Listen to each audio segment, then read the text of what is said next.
ব্রাহ্মণবাড়িয়ার নবীনগরে পল্লী বিদ্যুতের কর্মকর্তা কর্মচারীদের গণছুটি কর্মসূচির কারণে কয়েকটি গ্রামে বিদ্যুৎ সরবরাহ বন্ধ হয়ে পড়েছে। এতে ভোগান্তিতে পড়েছেন গ্রাহকরা।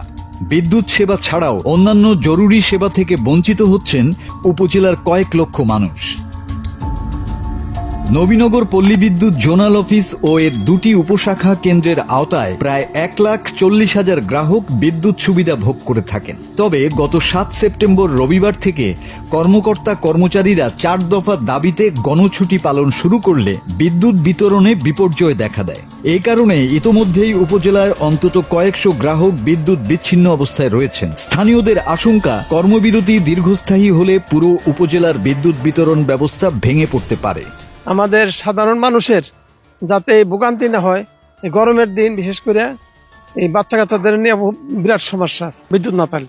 আমরা সকলেই চাই ঠিক আছে দ্রুত সময়ের মাঝে সরকার এটার একটা তাদের দাবি দেওয়া আলুকে ঠিক আছে এটার একটা সমাধানে আসুক। এ বিষয়ে নবীনগর পল্লী বিদ্যুৎ জোনাল অফিসের সরকারি এজিএম তুর্য মিত্র বলেন, কয়েকটি জায়গায় বিদ্যুৎ বিচ্ছিন্নের খবর পাওয়া গেছে, কিন্তু আমরা অসহায়। সব কর্মকর্তা কর্মচারী ছুটিতে থাকায় সমস্যার সমাধান করা যাচ্ছে না। একই সুরে কথা বলেন অফিসের deputy general manager Mohammad Wadud Hossain.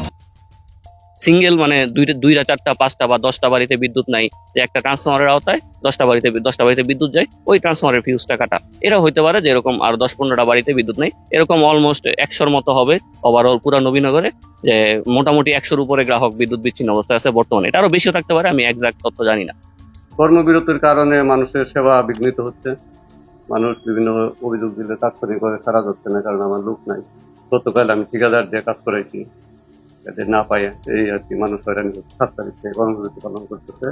এটা সারা বাংলাদেশে পল্লী বিদ্যুৎ সমিতির বিভিন্ন দাবি দেওয়া নিয়ে ওদের একটা চলতেছে, আর এটা মানতেছে না, না মানার কারণে তারা এই কর্মবিরতি। উল্লেখ্য, গত 7 সেপ্টেম্বর থেকে দেশের 80টি পল্লী বিদ্যুৎ সমিতির প্রায় 45,000 কর্মকর্তা কর্মচারী একযোগে এই কর্মবিরতিতে অংশ নিয়েছেন। এর ফলে সারা দেশেই বিদ্যুৎ সরবরাহে ভোগান্তি দেখা দিয়েছে। এদিকে নিরবিচ্ছিন্ন বিদ্যুৎ সরবরাহকে জরুরি পরিষেবা উল্লেখ করে সরকার গণছুটি পালনকারী কর্মকর্তা কর্মচারীদের নিজ নিজ কর্মস্থলে অবিলম্বে যোগদানের নির্দেশ দিলেও সে আদেশ কেউ মানেননি।